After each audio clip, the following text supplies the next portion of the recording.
ဒီနှစ်တော့မိုးကောင်းတာဗျမိုးကောင်းတော့နှမ်းအောင်တာပေါ့ဗျာဒါပေမဲ့မိုးအကောင်းလွန်သွားရင်လည်းနှမ်းကပြတ်ရောပြုအခုအချိန်ထိတော့မစိုးဘူးပြောရမှာပဲလူတလောက်မိုးပဲရွာတယ်ဗျအောက်ပြည်အောက်ရွာမှာတော့ဒီအချိန်နေဆိုရင်မိုးတွေကတအုံချနေလောက်ပြီပြုဝါစုဝါကောင်ရေဒီကြီးလို့ဆိုတာအောက်ပြည်အောက်ရွာအတွက်ရေးဖွဲတဲ့ကြပြာပေါ့ဗျာကျုပ်တို့အညာမှာတော့မိုးကခက်ဖွဲဖွဲပါပဲ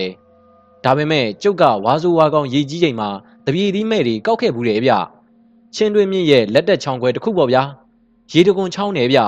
ကျုပ်တို့ထနောင်းကုန်းနဲ့တော့အတော်လေးလှမ်းနေချောင်းကန်နဘေးမှာရွာတည်ထားတဲ့နေရာလေးဗျရေတကွန်ချောင်းကဘယ်ကစပြီးစီးလာတယ်ဆိုတာတော့မပြောတတ်ဘူးဗျချင်းတွင်းမြင့်နဲ့မပေါင်းခင်အထိဆိုရင်ချောင်းကန်ပါတစ်လျှောက်တည်ထားတဲ့ရွာပေါင်းဘလောက်တောင်ရှိတယ်ဆိုတာလဲကျုပ်မသိဘူးဗျကျုပ်သိသလောက်ပြောရရင်တော့ချောင်းရဲ့ဟိုဘက်ကမ်းမှာဝဲပြန်ရွာရေကမြင်းရွာအင်တော်ရွာစင်အောင်ရွာနဲ့စင်မောင်းရွာဆိုတာတွေရှိတယ်ဗျချောင်းရဲ့ဒီဘက်ကမ်းမှာတော့စံပေါက်ရွာလက်တက်ခွဲရွာဒေါင်းရီကျော်ရွာစင်မသားမွေးရွာချင်းစုရွာတွေရှိတယ်ဗျ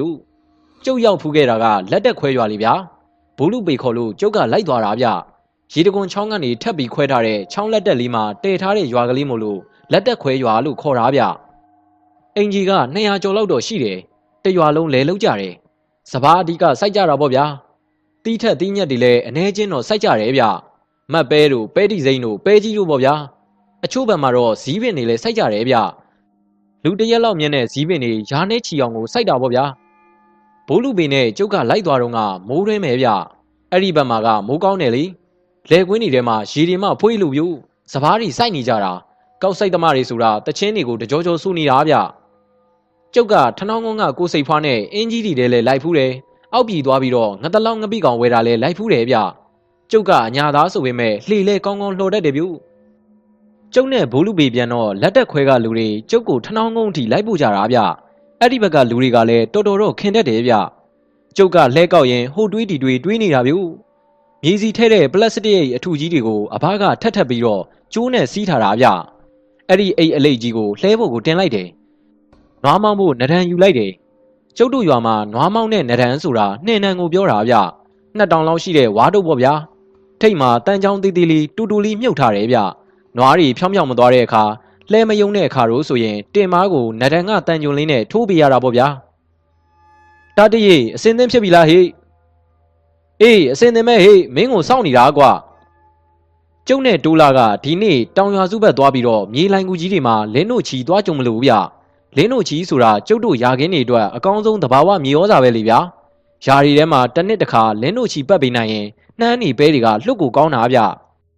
ကျုပ်မပြောခဲ့ဘူးလားဗျာကျုပ်တို့တောင်သူအလုပ်ကထိုင်နေရင်သာဘာမှမဟုတ်တာလုံးမယ်ဆိုရင်တော့လှုပ်เสียရီကြီးပဲဗျတောင်ရွာစုကမြေလိုင်ကူကြီးတွေကသဘာဝအတိုင်းကိုဖြစ်နေတာဗျဂူပေါက်တစ်ခုဆိုရင်လင်းတို့ချီကတင်းနဲ့ချီပြီးတော့ကိုရတာဗျအဲ့ဒီဘက်မှာမြေလိုင်ကူကြီးတွေဆိုတာအပေါက်340ကိုရှိတာဗျကျုံနဲ့တိုးလာတယောက်ကိုလင်းတို့ချီ8အိတ်စီလောက်ရတယ်ဗျဒါလောက်ဆိုရင်တော်တော်ကိုအဆင်ပြေသွားပြီလေဗျာမြေလိုင်ကူကြီးတွေကိုဝင်ပြီးတော့လင်းတို့ချီကျုံနေဆိုတာကျုံနေကြလူမှခံနိုင်တာဗျလင်းတို့ချီနန်းကလှိုင်ကောင်းထဲမှာလှောင်နေပြီးတော့အသက်ရှူရတာအားကြီးခတ်တာဗျလင်းတို့ချီမှာရန်တက်အပြည့်ပါတာဆိုတော့လှိုင်ကောင်းကြီးထဲမှာရန်နက်တွေကိုမှုန်ထုနေတာဗျတိုးလာတို့ကျုပ်တို့ကတော့လင်းတို့ချီကျုံနေကြဆိုတော့ခံနိုင်ရည်ရှိနေပြီပေါ့ဗျာကျုပ်တို့နှစ်ယောက်လှဲမောင်းပြီးပြန်လာတော့ညနေနေဆောင်ပြီဗျဘိုးကြီးလေးရဲ့ထတော်ကိုရောက်တော့နရိုင်းသွင်းချိန်တော့ရောက်နေပြီဟာတတိထတော်ဟိုဘက်ကိုကြီးလိုက်စမ်းတိုးလာပြောလို့ကျုပ်ကလှမ်းကြည့်လိုက်မိတယ်ဗျဟာလှဲတန်းကြီးပါလားကွာတိုးလာရပေါင်မိုးလဲတွေကြီးပဲဟိဖျားပွဲတွေဘာတွေရှိလို့တရွာလုံးသွားတဲ့ပုံပဲကွာခြူတန်နေမှတချွင်ချွင်နဲ့ညံနေတာပဲဟိဟာကျုပ်တို့နွားကြီးတွေနှာတဖူးဖူးမှုတ်ပြီးတော့ရက်သွားပြီဗျနဒန်နဲ့တို့လည်းပေပြီးတော့အနာခံနေတယ်ဗျရှေ့ကိုနည်းနည်းမှမတိုးတော့ဘူးကျုပ်တို့ကဘိုးကြီးလေးထန်းတော်ရဲ့ဒီဘက်မှာဗျလှဲတွေကထတော်ဟိုဘက်မှာနဘူးချုံနေကြကထွက်လာတာပဲဗျလှဲအားလုံးပေါင်းမှုတက်တွေကြီးပဲဗျနွားကြီးတွေမှကောင်းလိုက်တာဗျနည်းနည်းနုံတောက်ကြီးတွေမဟုတ်ဘူးဗျတတိဒါဘာဖြစ်တာတော့ငါတို့နွားတွေကရှေ့မတိုးတော့ပါလားဟာအေးကွာတိုးလာရထူးတော့ထူးနေပြီဒါနဲ့နေပါအောင်တိုးလာရဲ့ဘိုးကြီးလေးရဲ့ထတော်ဟိုဘက်မှာဘိုးကြီးလေးရဲ့ယာတွေပဲရှိတာမလားဟိုနဘူးချုံကြီးတွေကဒီနေရာမှာရှိလို့လားဟီးဟုတ်သားပဲတာတရမင်းပြောမှပဲငါသတိထားမိတော့တယ်ဒီနေရာမှာဘာနဘူးချုံမှမရှိဘူးကွာထတော်ရဲ့ဟိုဘက်ကိုမျက်စိတစုံမြင်နေရတာပဲဟာယာတွေပဲရှိတာလေကွာလှဲတွေကနဘူးချုံကြီးတွေကတိုးတိုးထွက်လာနေတာကွာအေးဟုတ်တယ်တိုးလာရဲ့မင်းလှဲတွေကိုရီထားလား12စီးရှိသွားပြီကွာ တွေ့လားထွက်လာနေတော့မယ်ပြီးတော့အရှိဆူးဆူးကိုသွားနေတာနော်အဲ့ဒီဘက်မှာဒီအချိန်ဘာဖျားပွဲမှာရှိတာမှမဟုတ်တာကွာကျုပ်တို့နွားကြီးတွေလည်းရှေ့ကိုနည်းနည်းမှမတိုးတော့ကျုပ်တို့လည်းနဘူးချုံကြီးတွေကြားကတစည်းပြီးတစည်းထွက်လာတဲ့လှဲတွေကိုပဲကြည့်နေရတော့တာပေါ့ဗျာလှဲပေါ်မှာလည်းလူတွေကအပြည့်ပဲဗျကလေးတွေရောမိန်းမတွေရောပြီးတော့စားအိုးစားခွက်တွေပါပါတာဗျစူညံနဲ့စကားတွေပြောဆိုပြီးတော့သွားကြတာဗျသူတို့ကြည်ရတာပျော်ပျော်ပါးပါးပဲဗျကျုပ်တို့ကြည်နေတဲ့နေရာနဲ့ကနည်းနည်းလှမ်းတော့ဘာတွေပြောနေမှန်းတော့မသိဘူးဗျတိုးလာနဲ့ကျုပ်နဲ့အံ့ဩနေကြတာကျုပ်ရောဒီကောင်ရောရီထားတာလှဲအစီးက90ကျော်နေပြီအခုထိတော့မကုန်သေးဘူးဗျလှဲက85စီးပြီးတော့နောက်ထပ်ထွက်မလာတော့ဘူးဗျတတိဒါဖျားပွဲသွားတာတော့မဖြစ်နိုင်ဘူးကွာလှဲတွေဒီလောက်များတာဟာတိုးလာရဖျားပွဲသွားတာတော့ဘယ်ဟုတ်ပါမလဲကွာဝါစုဝါကောင်ကြီးမှာဘဲကဖျားပွဲရရှိရမှာတော့ဒါဆိုရင်ဒီလူတွေကဘယ်ရွာကလို့မင်းထင်တော့ဟာတိုးလာဒီအနီးနားမှာငါတို့မသိတဲ့ရွာဆိုတာရှိလို့လားကွာအခုလိုမျိုးလှဲ85စီးနဲ့ခီးသွားတာမင်းမြင်ဘူးလို့လားဟေးမြင်လဲမမြင်ဘူးဟေးပြောတာလည်းမကြားဘူးကွာအေးကွာဒါဆိုရင်တော့ဒါမျိုးကိုမြင်ဘူးတာမင်းနဲ့ငါနဲ့ပထမဆုံးပဲဖြစ်လိမ့်မယ်ဟေးဘလို့ကွာတတ်မင်းနဲ့ငါကပထမဆုံးမြင်တာဟုတ်လားဟုတ်တယ်တိုးလာဒါတွေကလူတွေမဖြစ်နိုင်ဘူးကွာဘာကွာတတ်လူတွေမဟုတ်ဘူးဟုတ်လားဒါဆိုရင်ဘာတွေတုံးကွာငါစိတ်ရထင်တော့ကြက်တီရွာပြောင်းတာထင်တယ်ကွာဟာဟုတ်လားကြက်ကိုငါတို့ကမြင်နိုင်လို့လားကွာဟာကြက်ဆိုတာကလူနဲ့အနီးဆက်ဆုံးတစီတွေပဲကွာအကြောင်းတင်သွားတဲ့အခါလူတွေကကြက်တီကိုမြင်ရတတ်တယ်ဟေးဒါနဲ့နေပါဦးကြက်တီကရောလူတွေကိုမြင်နိုင်လို့လားကွာဟာသူတို့ကတော့မြင်နိုင်တယ်ကွာဒါပေမဲ့ကြက်ဆိုတာကလူရဲ့ရွာကိုဘယ်တော့မှလာတယ်လို့မရှိဘူးကွာလူတွေကိုအမြဲတမ်းရှောင်နေ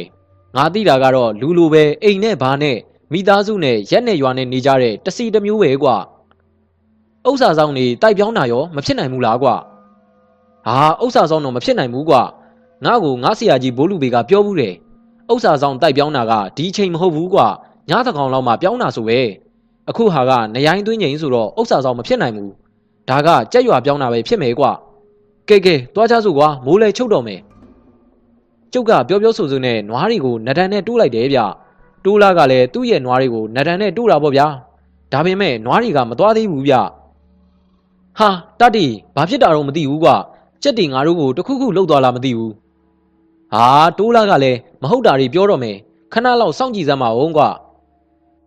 ဟောကြားလားကွာချူတန်လှဲရီကြံသေးလို့ငါတို့နွားတွေကမသွားသေးတာအေးကွာဟုတ်တယ်ဟောထွက်လာပြီဟေ့ဟာဒါကြီးတွေကဘာတွေတုံးကွာပေါင်းမိုးလဲမဟုတ်ပါလားဒါကိုဘီရိုလဲလို့ခေါ်တယ်ကွာတိုးလာရကုံသွားပြီထင်တယ်ဟိဒါမျိုးကိုရွာလူကြီးမိသားစုတွေကစီးရဖြစ်မယ်ကွာလှဲမှာလဲကနုတ်တီပါတွေဖော်ထားတာဟိဘီရိုကမ်းမှာလဲခန်းစည်းတီပါတွေတေးသေးချာချာတက်ထားတာဗျာဘီရိုလဲ၃စီးကရှေ့ကသွားတဲ့လှဲတန်းကြီးရဲ့နောက်ကိုလိုက်သွားတာဗျကျုပ်ကနွားတွေကိုနဒန်နဲ့တိုးလိုက်တယ်ဟောသွားပြီသွားပြီအခုမှပဲကျုပ်တို့နွားကြီးသွားတော့တယ်ဗျာလှဲတီကုံသွားတာတေးကြပြီဟေးတိုးလိုက်အေးကွာဒီနွားတွေရဲ့အာယုံကတိနေတာအံ့ဩစရာပဲကွာကျုပ်တို့လဲတွေထတော်ရဲရောက်တော့ကျုပ်ကစောစောကလဲတွေထွက်လာတဲ့နဘူးချုံတွေကိုလှမ်းကြည့်လိုက်မိတယ်ဗျတတိဘာဖြစ်တာတော့ဟာဟိတ်ကောင်တိုးလာမင်းကြည့်လိုက်စမ်းနဘူးချုံတွေရှိသေးလားကျုပ်ပြောတော့တိုးလာကစက္ကနဲ့လှမ်းကြည့်တယ်ဟာဟုတ်သားပဲတတိယစောစောကနဘူးချုံကြီးတွေဘယ်ရောက်သွားတာတော့ဟုတ်တယ်ကွာတိုးလာရဲ့ငါ့ကိုဆရာနွန်ဖားတို့ပြောဘူးတယ်ဒီလောကကြီးမှာမင်းတို့ငါတို့လူတွေမမြင်ရတဲ့အရာတွေမမြင်အပ်တဲ့အရာတွေအများကြီးရှိတယ်ကွာတချို့ညောင်မင်းကြီးတွေမှာရုပ်ကဆိုးကြီးတွေကဗိမ္မာန်ကြီးတွေနဲ့နေကြတာဆိုပဲတချို့ရုပ်ကဆိုးကြီးတွေရဲ့ဗိမ္မာန်ကြီးတွေကတော်တော်ကိုခမ်းထားတာဆိုပဲကွာမင်းတို့ငါတို့မြင်ကြရတာမှမဟုတ်တာကွာဒိုးမော့ကြည့်ရင်တော့ညောင်မင်းကြီးကိုပဲတွေးရမှာပေါ့အေးကွာဒီနေ့ညနေတွေးရတာတော့ငါအဖို့ကအထူးဆန်းကြီးပဲကွာဒီနေရာမှာမင်းသာမပါရင်တော့ငါကလှဲကိုဒရက်ချမ်းမောင်းပြေးမိပါဟိကျုပ်တို့ရွာကိုရောက်တယ်ဆိုတော့မှောင်သွားတာပေါ့ဗျာညရောက်လို့ထမင်းစားတော့ပြီးတော့ကျုပ်ကညနေကတွေ့ခဲ့တဲ့လှဲတန်းကြီးအကြောင်းပြောပြတော့အဘနဲ့အမေလည်းအံ့ဩကြတယ်ဗျဒီညတော့တိုးလာလဲဒီအကြောင်းကိုသူ့အိမ်မှာပြောနေမှာပေါ့ဗျာအဘနဲ့အမေကပြောင်းမှုဘက်စီးလိတ်ကြီးတွေကိုဖွာရင်တွေးနေကြတယ်ဗျအေးပေါ်လူလေးရာဒါမျိုးတွေလည်းရှိကြမှာပေါ့ဖះက32ဘုံလို့ဟောထားတာပဲလေအဘတို့လူတွေမျက်စိနဲ့မြင်ရတာဆိုလို့တရိတ်ဆန်ဘုံတစ်ခုပဲရှိတာကွာကြံတဲ့ဘုံတွေကိုမြင်နိုင်တာမှမဟုတ်တာအဲ့ဒီညကအဘရဲ့အမေရဲ့ကျုပ်ရဲ့တော်တော်ညင်းတဲ့အထိစကားတွေပြောကြတယ်ဗျ အဘကလည်းသူ့ကြားဘူးတဲ့ကြက်တီအကြောင်းအမေကလည်းသူ့ကြားဘူးတဲ့ဥစ္စာဆောင်တွေအကြောင်းပြောတာပေါ့ဗျာနောက်ရက်ဒီမှာຢာထဲမှာမြေစီပတ်ပြီးတော့ကျုပ်လဲအားသွားတယ်ဗျ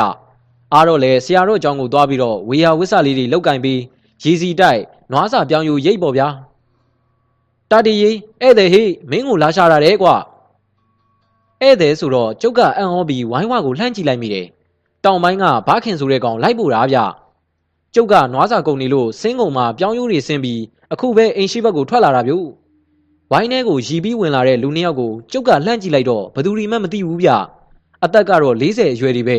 သူတို့ကတော့ကျုပ်ကိုရီပြပြီးဝင်လာတာဗျအနားရောက်လို့ခမောက်တွေကိုချွတ်လိုက်တော့မှကျုပ်ကတိတ်သွားတာဗျဟာကိုကြီးသားတယ်မလားလာလီဗျာတွေ့ရတာကျုပ်ဖြင့်အံ့ဩသွားတာဗျတတိနေကောင်းရဲ့လားကွာဟာကောင်းပါတယ်ဗျာဒါနဲ့လက်တက်ခွဲကနေလာခဲ့တာလားဗျအေးဟုတ်တယ်ကွာတတိယအိမ်မော်မှာထိုင်ပြီးတော့မှကျုပ်ကအဘတို့အမေတို့နဲ့မိတ်ဆက်ပေးရတာပေါ့ဗျာဘိုးလူပင်နဲ့လိုက်သွားတော့ကရေတခွန်ချောင်းကမ်းပါကလက်တက်ခွဲဆိုတဲ့ရွာလေးအကြောင်းအဘတို့ကိုကျုပ်ကပြောခဲ့ဘူးတယ်ဗျဒီတော့အဘနဲ့အမေကလည်းကိုကြီးသားတဲ့တို့ကိုဝမ်းသာအားရကြိုးဆိုပြီးဧည့်ခံကြတာပေါ့ဗျာဆရာကြီးဘိုးလူပင်နဲ့တွေ့သေးလားကွာတွေ့တယ်ကိုကြီးသားတဲ့ကဘိတ်ကူတော်မှအတူသွားလိုက်သေးတယ်ဘိတ်ဘက်ကဆလုံကျွန်းတကျွန်းပေါ်မှာဘိုးလူပေပညာစခန်းတက်လို့ကျုပ်ကလိုက်သွားတာဗျဩဘိုးလူပေရောကျန်းကျန်းမာရှိရလားကွာကျမ်းမာပါတယ်ကိုကြီးသားတဲ့ဒါနဲ့နေပါဦးဗျကိုကြီးသားတဲ့တို့ထနောင်းကုန်းကိုလာတာကျုပ်စီကိုတက်တက်လာတာလားကျုပ်ကမေးလိုက်တော့မှကိုကြီးသားတဲ့ကမျက်နှာနည်းနည်းပြက်ပြီးခေါင်းငိမ့်ပြတယ်ဗျဒီလိုကွာတတိယလွန်ခဲ့တဲ့တလလောက်ကငါအမကမွေးတဲ့ငါရဲ့တူနှစ်ယောက်ပျောက်သွားလို့ကွာဗျာပျောက်သွားတယ်ဟုတ်လားကိုကြီးသားတဲ့ရဲ့တူတွေကဘယ်ရွယ်ရှိပြီတော့ဗျမင်းထက်တော့နည်းနည်းကြီးမယ်ကွာနာမည်ကအောင်မင်းနဲ့အောင်ဝင်းနဲ့ဒါနဲ့နေပါဦးဘလို့ပျောက်သွားတာတော့ဗျရေတကွန်ချောင်းထဲမှာတယောက်ကလှေပဲ့ကင်ပြီးတော့တယောက်ကလှေဦးကနေကွန်ပစ်တာကွာတို့ရွာသားတွေလည်းသူတို့ကိုတွေးလိုက်ကြတာပဲတချို့ကပြောတော့ချောင်းအထက်ပိုင်းကိုလှော်တက်သွားတာတွေးလိုက်တယ်လို့ပြောတာပဲကွာချောင်းအထက်ပိုင်းဆိုတာကရေတကွန်ရှိတဲ့ဘက်လားဗျကိုကြီးသားတင်အေးဟုတ်တယ်ကွာတတိယလှေဒီဘာတွေများမှောက်သလားဒီကောင်ကြီးရေတော့ကူးတတ်တယ်မို့လားဟာတတိယငါတို့ရွာတွေမှာကစာမတက်ခင်ကလေးကရေကူးတက်နေတဲ့ကောင်ကြီးကွာရေကူးရေငုတ်လှေလော်လှေခတ်ကွန်ပြစ်ဒိုင်မန်ထိုးမကျွမ်းကျင်တဲ့သူဘယ်ရှိမှာတော့ဟိပျောက်နေတာကလည်းတလတောင်ရှိပြီဟုတ်လားအေးဟုတ်တယ်ကွာဒီကောင်ကြီးရဲ့ဘာတွေးတော်တဲ့ကိုဖိုးပါဆိုတဲ့လူတစ်ယောက်လဲလွန်ခဲ့တဲ့10နှစ်လောက်ကပျောက်သွားဘူးလေကွာ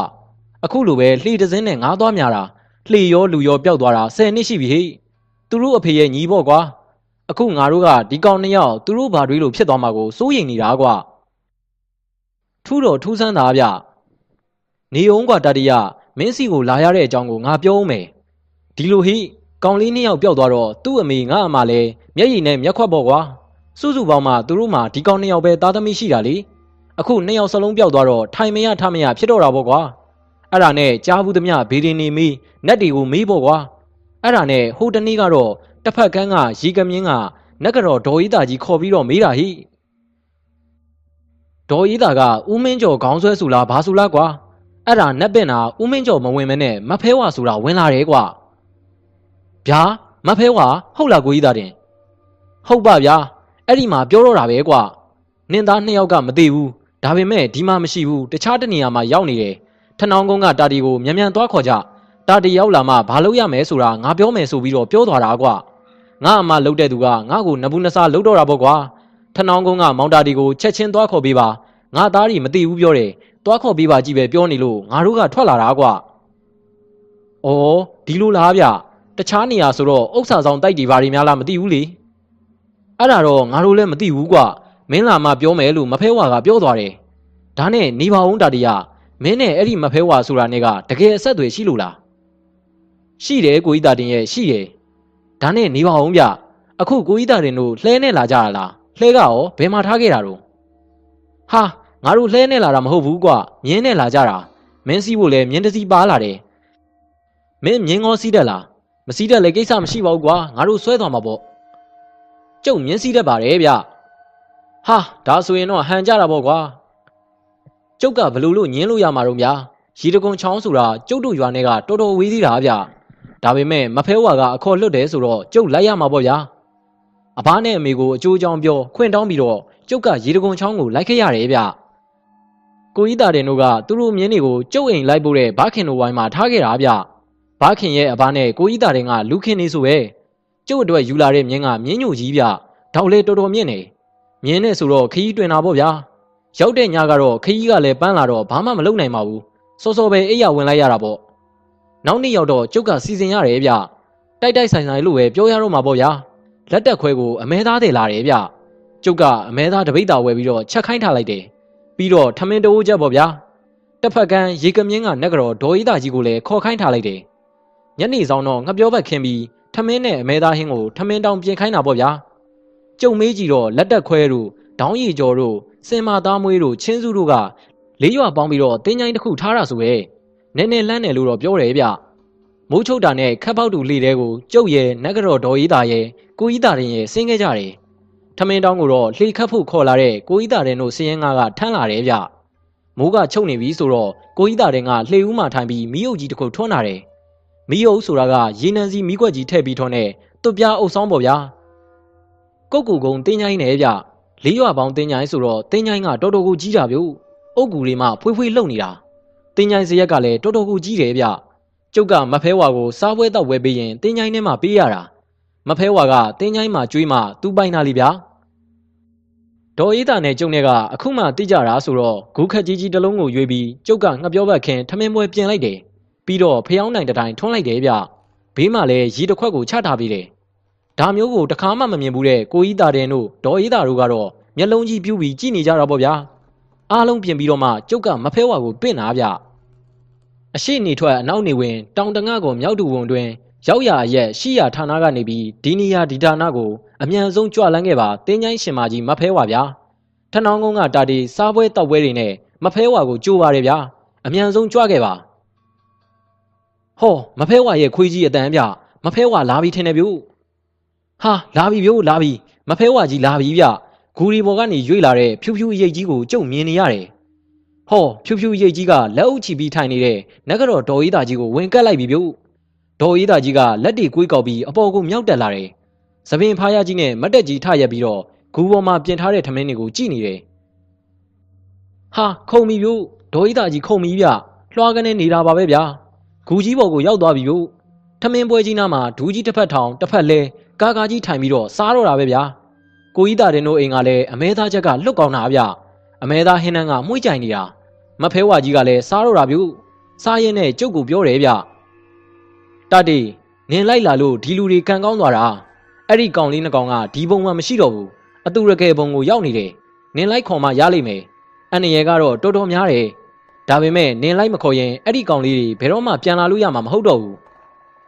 ဟာဒါဆိုရင်ကျုပ်လိုက်မှာပေါ့မဖဲဝါရဲ့အေးဒါဆိုရင်နားထောင်ဒီကောင်နှစ်ယောက်ငါးဖမ်းရဲနဲ့ရေတကွန်နောက်ကိုလှေဝင်သွားတာအဲ့ဒီရေတကွန်နောက်မှာလှိုင်ပေါက်ရှိနေတယ်ဒီနားကလူတွေကအဲ့ဒီလှိုင်ပေါက်ရှိမှန်းဘယ်သူမှမသိကြဘူးဒီလိုင်ပေါက်ကိုလူမျက်စိနဲ့လည်းမမြင်ရဘူးလှေကကြောက်နေရန်ကိုဖောက်ဝင်သွားသလိုထင်ရတယ်တကယ်တော့လှိုင်ပေါက်ကြီးရှိနေတာနင်းမျက်ကွင်းစိတ်ကွင်းသွားနင်းမြင်ရလိမ့်မယ်အဲ့ဒီလှိုင်ပေါက်ထဲမှာချောင်းတစ်ခုစီးနေတယ်ရေကဝါးတစ်ပြန်လောက်တော့နဲ့တယ်ဒါပေမဲ့လေရှိတယ်နင်းအသက်ရှူလို့လည်းရမယ်မီးထွန်းလို့လည်းရမယ်မီးတုပ်ကိုယူသွားအဲ့ဒီလှိုင်ကူထဲမှာနင်းလှေကိုတနည်းနဲ့တညလှော်ရလိမ့်မယ်ဒါပေမဲ့မှောင်မဲနေတော့နေမန်းညမန်းနင်းသိမှာမဟုတ်ဘူးနင်းဒီကနေညဘက်ကိုဝင်သွားလှိုင်ကောင်းဟိုဘက်ကချောင်းကိုညဘက်မှာရောက်လိမ့်မယ်ညဘက်ကိုရောက်မှလည်းဖြစ်မှာလေနေ့ဘက်ကိုရောက်ရင်နင်လဲဟိုကောင်လေးတွေလိုပြန်လို့ရမှာမဟုတ်ဘူးအတူရကယ်ဘုံသားတွေကနင့်ကိုပြန်လို့မရအောင်လှုပ်ထားလိမ့်မယ်နင်တခုတော့မမေ့စေနဲ့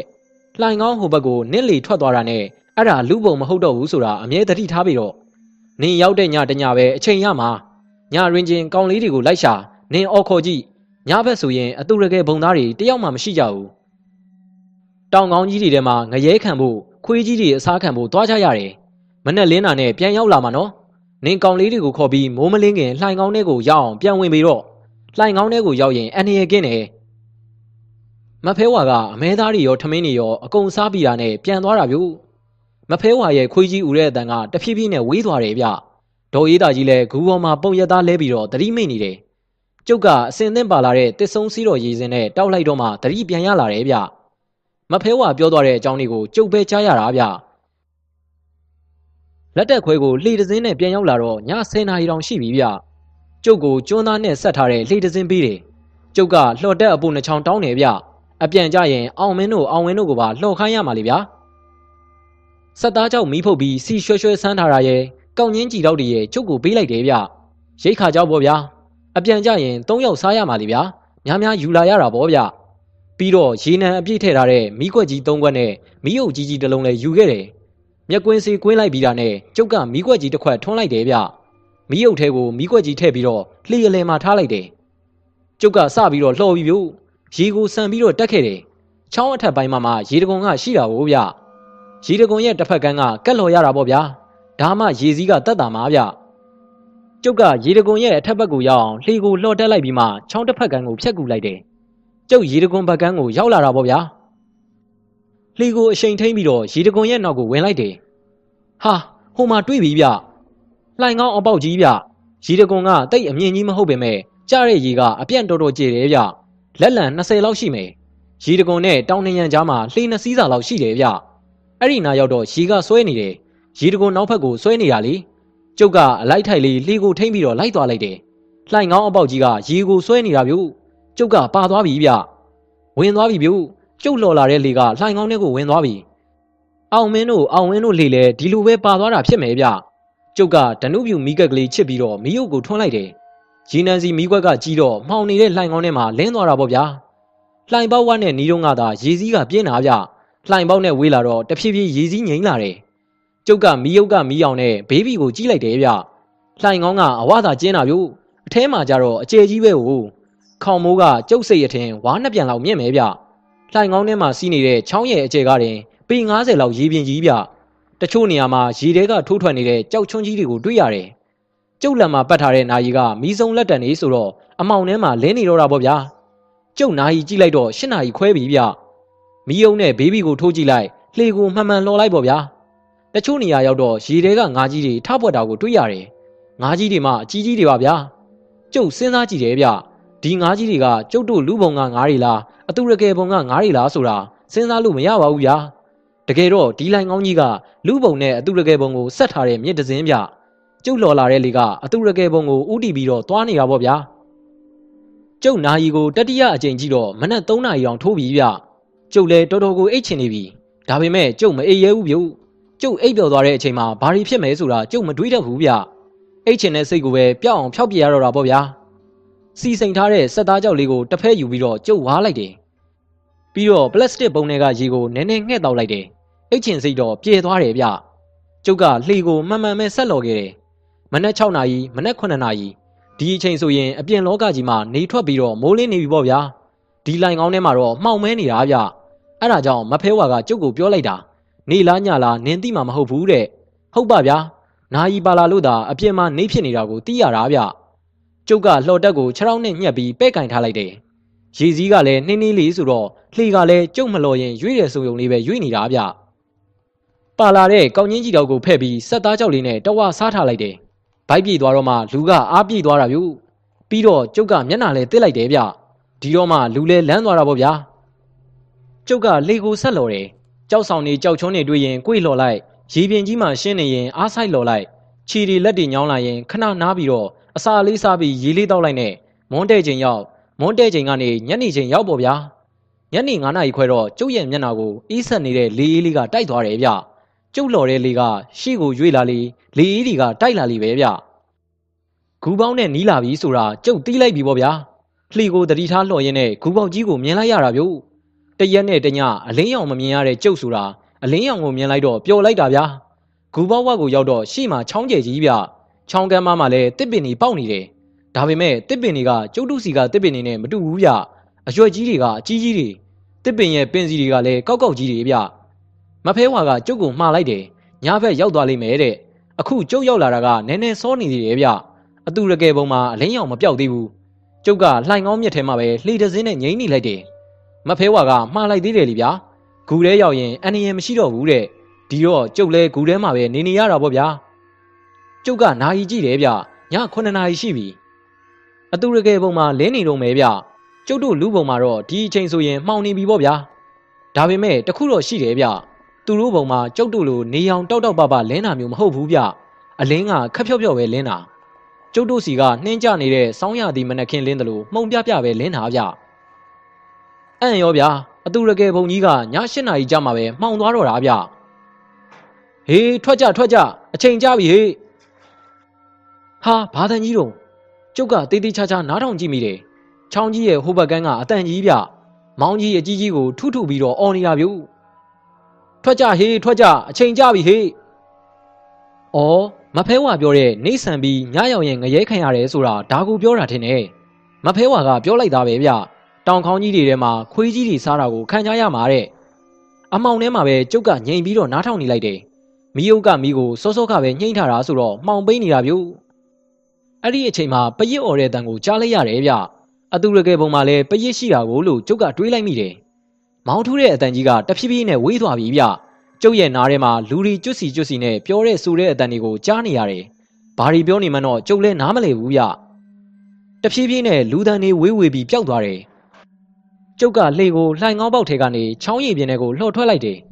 ချောင်းကရေငိန်ချောင်းပြရေကမစီးသလောက်ပဲကျုပ်စောစောကမောင်းထုတန်တွေလူတန်တွေကြားတဲ့ဘက်ကိုလှေလော်ထွက်လိုက်တယ်လှိုင်ပေါက်ကြီးကိုမှတ်မိအောင်ကျုပ်ယူလာတဲ့မျက်နှာတုပ်ဘဝတစ်ထည်ကိုတစ်ပင်မှာခြိထားခဲ့တယ်ဗျချောင်းတစ်ဖက်ကန်ကိုဖြတ်ပြီးတော့လှော်လိုက်တယ်10 မိနစ်လောက်လှော်လိုက်တော့တဲတောင်မြင်ကြီးကိုကျုပ်တွေ့ရတယ်ဗျတဲပြင်ကြီးမှာဖွေးနေတာဗျကျုပ်ကလှေကိုတောင်မြင်အဆက်မှာလှော်တက်ဆိုင်ပြီးတော့ကျိုးချီခဲ့တယ်ဆေးလွယ်ကြီးကိုဆက်လွယ်တိုင်းပြီး9000တို့ဓမီကိုကင်လိုက်တယ်တောင်မြင်ပေါ်ကိုရောက်တော့အတန်ပလန်နေနားဆွင့်ကြည့်တယ်ဗျဘာတန်မှတော့မကြားရဘူးဗျတဲတောင်မြင်ကြီးအတိုင်းကျုပ်ကတက်လာခဲ့တယ်လားကွယ်ညာဗျကျုပ်တို့စီမှာမောင်းတယ်လို့သူတို့စီမှာလည်းမှောင်းနေတယ်တောင်မြင်ဆုံးတော့ရွာစီယိုးကြီးကိုတွေးလိုက်ရတယ်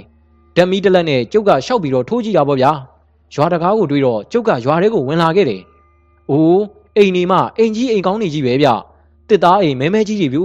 ရွာကလည်းရွာကြီးပဲဗျကျုပ်လည်းအောင်မင်းတို့အောင်ဝင်းတို့ကိုဘယ်မှာသွားပြီးတော့ရှာရမှန်းမသိအောင်ဖြစ်နေတာပေါ့ဗျာမဖဲဝါကတော့အော်ခေါ်ခိုင်းတာပဲဗ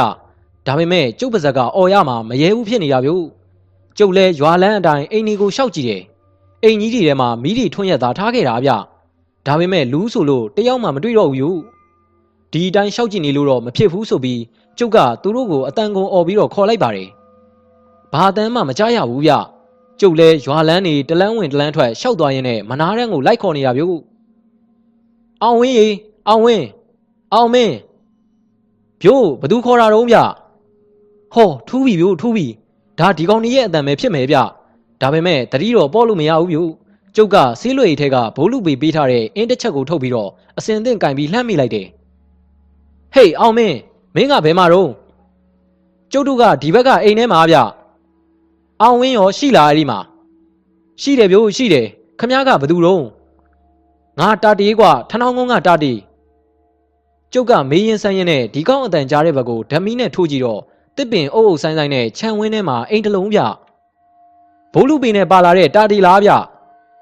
ျအေးဟုတ်တယ်ကွာမင်းတို့ကိုလားခေါ်တာအိမ်ထဲကနေမြန်ထွက်ခဲ့လေဘာလို့နေကြတာတော့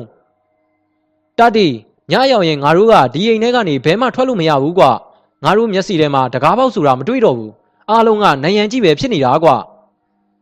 ဟေးဟုတ်လားဒါဆိုနေအောင်ငါလုပ်ပေးမယ်ကျုပ်ကတော့တကားပေါက်ကြီးကိုမြင်နေရတာပေါ့ဗျာတကားပေါက်ကတကားပိတ်ထားတာမဟုတ်ဘူးဗျဟောင်းလောင်ကြီးပွင့်နေတာဒါကိုပဲဒီကောင်တွေကထွက်လို့မရတာကျုပ်ကတစ်ဆုံးရေစင်ပလင်းကိုထုတ်ယူပြီးတော့တကားပေါက်ကိုရေစင်နဲ့တောက်ပေးလိုက်တယ်ဟာတွေ့ပြီဟေးတာတီငါတို့တကားပေါက်ကြီးတွေ့ပြီကွာဒါဆိုရင်အဲ့ဒီအပေါက်ကခုံထွက်လိုက်ဟေးဟောဒီကောင်နှစ်ယောက်ခုံထွက်လာပြီဗျနှစ်ယောက်စလုံးမြေကြီးပေါ်ကိုဖင်ထိုင်ရက်ပြုတ်ကြတာကျုပ်ကဒီကောင်နှစ်ယောက်ကိုဆွဲထုတ်ပေးလိုက်တယ်တာတီမင်းဟိုလိုင်ကောင်ကြီးတွေကနေဝင်ပြီးတော့လိုက်လာတာမလားအေးဟုတ်တယ်ကွာနေပါဦးမင်းတို့နှစ်ယောက်ဘသူကအောင်မင်းတို့ငါကအောင်မင်းငါကအကြီးလေကွာဒီကောင်ကအငယ်ကောင်အောင်ဝင်းနဲ့ကျုပ်ကလက်နှိပ်တမီမီးအောင်မှာဒီကောင်တွေကိုတီးတီးချာချာကြည့်ပြီးတော့မှတ်ထားလိုက်တယ်နေအောင်ကွာအောင်မင်းရဲ့ဒီရွာကလူတွေလည်းတယောက်မှမမြင်ပါလားကျုပ်ကမသိဟန်ဆောင်ပြီးတော့မေးကြည့်တာဗျဒီကောင်တွေပြောတာကိုကြားချင်လို့မသိဘူးကွာညဆိုရင်မောင်းကြီးတွေထုပြီးတော့လူအကြီးကြီးတွေရောက်လာတယ်ပြီးရင်ဒီလူတွေတယောက်မကြံထွက်သွားတော့တာပဲဟိဘယ်သွားပြီးတော့ဘာလုပ်ကြမှန်းလဲငါတို့တော့မသိဘူးကွာဟာမင်းတို့ကလိုက်မကြည့်ကြဘူးလားဟာတာတီကလည်းလိုက်ကြည့်ဖို့နေနေသားသားအဲ့ဒီမောင်းထူးတဲ့လူတွေရောက်လာတဲ့နဲ့ငါတို့အိမ်မှာတကားပေါက်ကြီးပျောက်သွားပြီးတော့နယံနေကြီးဖြစ်သွားတာကွာဘယ်မှကိုထွက်လို့မရတော့ဘူးအဲ့ဒီလူတွေကဘယ်အချိန်ပြန်ရောက်လာတာတော့မနဲ့အာယုံတက်တဲ့အချိန်ဆိုရင်ကျွတ်စီနဲ့ပြန်ရောက်လာကြတာဟိ အဲ့ဒီတော့မှငါတို့နေတဲ့အိမ်ကတကားပေါက်ကြီးလဲပြန်ပေါ်လာတယ်ကွာနေပိုင်းဆိုရင်တော့ပျော်ပျော်ပါပါပဲရွာထဲမှာသွားကြလာကြပြောကြဆိုကြနဲ့နေကြတာပဲညဆိုရင်သာဘယ်သွားကြမှမသိကြတာကျုပ်ကနာယီကိုမီးအောင်မှကြီးလိုက်တယ်ဟာတကောင်တောင်ကြော်နေပြီဘူးရွာကြီးကအကြီးကြီးဆိုတော့ရွာထဲမှာတလန်းဝင်တလန်းထွက်နဲ့ဒီကောင်တွေကိုလိုက်ခေါ်ရတာတော်တော်ကိုကြာသွားတာပဲဗျကဲအောင်မင်းနဲ့အောင်ဝင်းငါတို့သွားကြစို့တောင်ဆက်မှာငါလှိထားခဲ့တယ်ကွာဒီလူတွေပြန်မလာခင်ငါတို့ဒီကထွက်မှဖြစ်မယ်ဟာနေပါအောင်ကွာတာတီငါတို့ဘာတွေဖိုးဘကိုသွားခေါ်ကြလို့ကွာဘာမင်းတို့ဘာတွေဖိုးဘလဲဒီမှာရောက်နေတာလားအီးဟုတ်တယ်ကွာငါတို့ဘာတွေပျောက်သွားတာ10နှစ်ရှိပြီအခုဒီမှာလာတွေ့တယ်ကွာဒါပေမဲ့ဒီကလူတွေကဘာတွေကိုတနေရာမှာထားတာငါတို့နဲ့အတူတူမထားဘူးကွာနေကင်းဘက်တော့ဘာတွေနဲ့ငါတို့အတူတူနေလို့ရတယ်ညဆိုရင်သာကိုယ့်နေရာကိုပြန်ချရတာကွာဟေးမင်းတို့ဘာတွေကဘလောက်ဝေးသေးတုံးမြန်မြန်သွားပြီးမြန်မြန်ပြန်မရမှာနော်မင်းသွားခေါ်မလားဟာမဟုတ်ဘူးလေတာတီသူလဲအိမ်တကားပေါက်မှမရှိပဲနယံပိတ်နေမှလေကွာမင်းလိုက်လို့ပြီးမှထွက်လို့ရမှာပေါ့ဩဟုတ်သားပဲဒါဆိုရင်လဲမင်းရှိကနေသွားပြီတော့ကျုပ်တို့၃ယောက်ရွာကြီးထဲမှာတလန်းဝင်တလန်းထွက်နဲ့တိုးတိုးကြအောင်သွားရတာဗျဦးဖိုးဘကိုထားတာကရွာစုံမှာပြုဘာတွေဖိုးဘဟေးဘသူတုံးကွဦးဖိုးဘကအိပ်ပျော်နေတော့တော်တော်ကိုနှုံးယူရတာဗျဘာတွေကျုပ်တို့ပါအောင်မင်းနဲ့အောင်ဝင်းပါဟေးမင်းတို့နှစ်ယောက်အပြင်ကိုဘလူရောက်လာတာတော့ဟိုလူတွေနဲ့ပါသွားတာလားဟာမဟုတ်ပါဘူးဘာတွေရဟောဒီမှာတာတီဆိုတဲ့ကျုပ်တို့တငယ်ချင်းကလာခဲ့လို့ဗျဘာတွေလဲမြန်မြန်ထွက်ခဲ့တာတီကဘာတွေထွက်လို့ရအောင်လုပ်ပေးလိမ့်မယ်ကျုပ်ကမြင်နေပြီးသူတို့မမြင်ရတဲ့တကားပေါက်ကြီးကိုတစ်ဆုံးရည်စင်နဲ့တောက်လိုက်တယ်ဗျဟာမြင်ပြီဟေးတကားပေါက်ကြီးကိုငါမြင်ရပြီအဲ့ဒါဆိုရင်ခုံထွက်လိုက်ဘာတွေရေဘာတွေဖိုးဘကမြေကြီးမှာဖင်တန်ရည်ကြီးကျလာတယ်ဗျအောင်မင်းနဲ့အောင်ဝင်းကသူတို့ဘာတွေကိုပြေးပြီးတော့ထူကြတယ်ကဲလူစုံရင်သွားကြစို့ဟေးကျုပ်ကလောဆော့ပြီးတော့ထွက်လာတယ်ဘာတွေဖိုးဘဆိုတာလူကပူးပြက်ပြက်ဗျအသက်ကတော့40လောက်ရှိပြီသူလဲသူရောက်နေတဲ့နေရာကိုဘာမှန်းသိပုံမရဘူးဗ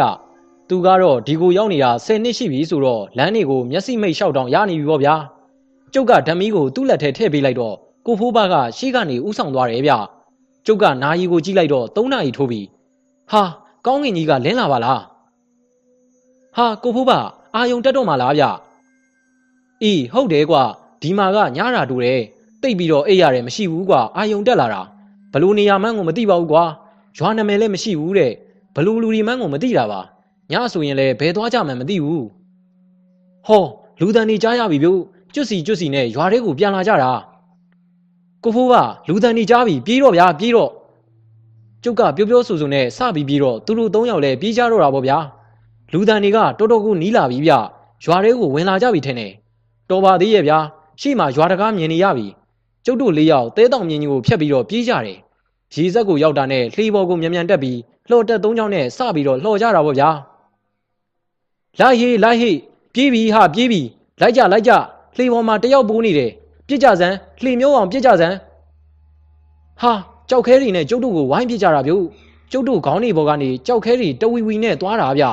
တက်ဝင်လာတဲ့ကြောက်ခဲတွေကြတော့လေကျုပ်တို့ကလှော်တက်နဲ့စီးပြီးတော့ရိုက်ချတာပေါ့ဗျာတက်3ချောင်းနဲ့လှော်တာဆိုတော့ကျုပ်တို့မကြခင်ပဲတစ်ဖက်ကန်းကိုရောက်လာတယ်ဗျလှေလော်ရင်းနဲ့ကျုပ်ကကန်းဆက်ကတစ်ပင်တွေကိုလိုက်ကြည့်နေတာဗျကျုပ်ချီထားခဲ့တဲ့မျက်နှာတုပ်ဘွားကိုပေါ့ဗျာကျုပ်ကလှိုင်ကူအပေါက်ကိုမှတ်ထားတာလीဗျာဟောဟိုမှာတွေ့ပြီကျုပ်ကတစ်ပင်မှာချီထားတဲ့တပတ်ကိုဖြုတ်ယူလိုက်တယ်ကျုပ်မြင်ပြီလေဗျာလှိုင်ကောင်းပေါက်ကြီးကိုကျုပ်မြင်ရပြီဗျကျုပ်ကပဲ့ကင်တာဆိုတော့လှေကိုလှိုင်ကောင်းကြီးတဲ့တန်းကွေပြီးတော့ဝင်လိုက်တယ်လိုက်ဟေးလိုက်ဟာမိအောင်လိုက်ကြဟေးဟာကျုပ်တို့နောက်မှာလှေနဲ့လိုက်လာကြတာဗျဒါပေမဲ့ကျုပ်တို့ကလှိုင်ကောင်းထဲကချောင်းမှာလှော်နေကြပြီလေဗျာမဖဲဝါကပြောလိုက်တယ်လေဒီပုံသားတွေကလှိုင်ကောင်းပေါက်ကိုမမြင်နိုင်ဘူးတဲ့ဗျသူတို့ကြည့်ရင်ကြောက်နေရန်ကြီးကိုပဲမြင်ရမှာတဲ့ဟုတ်ပါဗျာလှေဆယ်စင်းလောက်ကျုပ်တို့ဝင်လာတဲ့လှိုင်ကောင်းပေါက်ဝါကနေဖြတ်ပြီးတော့လှော်သွားကြတယ်ကျုပ်တို့လည်းအမောင်ထဲမှာတော်တော်လေးလှော်ပြီးတော့မှမီးအုပ်ကိုထွန်းလိုက်တယ်ဗျနောက်ထပ်မီးခွက်တစ်လုံးထွန်းရတာပေါ့ဗျာဒီတော့မှလှိုင်ကောင်းမြစ်ထဲမှာလင်းသွားတယ်ဗျမနက်9နာရီထိုးတော့ကျုပ်ကအောင်မင်းတို့အမေထည့်ပေးလိုက်တဲ့ကောက်ညင်းကြည်တောင်းနဲ့စက်သားပုတ်ကိုကျွေးတယ်ဒီကောင်နှစ်ကောင်ရောကိုဖိုးဘရောအိမ်ကမိသားစုတွေရဲ့အနံ့အသက်ကိုရပြီးမျက်ရည်ပေါက်ကျလာတာပေါ့ဗျာအဲ့ဒီနေ့တနေ့နောက်ထပ်တညကြာသွားပြီလို့မနက်ရောင်နီတန်းချိန်ရောက်တော့မှကျုပ်တို့တွေရေတကွန်ကရေကြတန်ကိုစပြီးတော့ကြားရတာဗျ ဟာရေတကွန်တန်ဟေးဒါရေတကွန်တန်ကွာ10နှစ်လုံးပျောက်သွားတဲ့ကိုဖိုးဘကဝမ်းသာအားရနဲ့អော်လိုက်တာဗျဒါပေမဲ့ကိုဖိုးဘရဲ့အတန်ကတော့ငိုတန်ကြီးနဲ့ပေါ့ဗျာရေတကွန်အောက်ကကျုပ်တို့လှေထွက်လာတော့ရေတကွန်ချောင်းထဲမှာလင်းထိန်နေပြီဗျနေအောင်ကျနေတဲ့ချောင်းရီကတစ်ဖြက်ဖြက်လက်နေတာပေါ့ဗျာချောင်းထဲမှာလှေကလေးတွေတောင်မှလှော်လို့ခတ်လို့သွားနေကြပြီသူတို့အိမ်ရောက်တော့မိသားစုတွေတယောက်နဲ့တယောက်ဖက်ပြီးတော့ငိုလိုက်ကြတာဗျာအိမ်နီးနားချင်းတွေသတင်းကြားသွားတဲ့လက်တက်ခွဲယာသားတွေလည်းရောက်လာပြီးတော့တန်တအောကိုဖြစ်ကြတာဗျအထူးသဖြင့်တော့ကိုဖိုးဘရဲ့တငယ်ချင်းတွေပေါ့ဗျာအဲ့ဒီညမှာပဲမဖဲဝါကိုကျေးဇူးတင်လွန်းဆိုပြီးစားပွဲတောက်ပွဲထပ်ပေးပါဆိုလို့ရေကမြင်းနဂတော်ကြီးခေါ်ပြီးတော့တင်းချိုင်းကိုတစ်ခေါက်သွားရသေးတာဗျအဲ့ဒီညမှာတော့တင်းချိုင်းထဲမှာလူကစီတယ်ဗျအတူတကယ်ပုံကပြန်လာကြတဲ့ကိုဖိုးဘအောင်မင်းအောင်ဝင်းတို့ကလည်းမတက်တီရက်ပြီးတော့မဖဲဝါကိုကျေးဇူးတင်ကြောင်းပြောကြတယ်မဖဲဝါကလည်းစားရင်တောက်ရင်နဲ့ကြီးနက်ကြီးကိုရီနေတာဗျနောက်2ရက်ကြာတော့ကိုဖိုးဘရဲ့အောင်မင်းနဲ့အောင်ဝင်းရဲ့မြင်းတစည်းစီနဲ့ကျုပ်ကိုအိမ်ရောက်လိုက်ပို့ကြတယ်ဗျကျုပ်ကတော့လာတော့ကစီးခဲ့တဲ့မြင်းညိုကြီးကိုပဲစီးပြီးတော့ပြန်ခဲ့တာပေါ့ဗျာစာရေးဆရာတာတီရဲ့ရေတကွန်ချောင်းဆိုတဲ့ဇာတ်လမ်းလေးကတော့ဒီမှာရင်ပဲပြီးဆုံးသွားပါပြီခင်ဗျာနားထောင်သူမိတ်ဆွေများအားလုံးကိုစိတ်နှဖျားကျမ်းမာချမ်းသာကြပါစေခင်ဗျာနောက်ထပ်ဇာတ်လမ်းအသစ်တွေနားထောင်ဖို့အတွက်ကျွန်တော်ရဲ့ channel လေးကို subscribe လုပ်ထားပြီးဘေးကခေါင်းလောင်းလေးကိုလည်းနှိပ်ထားဖို့မမေ့ပါနဲ့နော်အားလုံးပဲအိမ်မက်လှလှမက်ကြပါစေ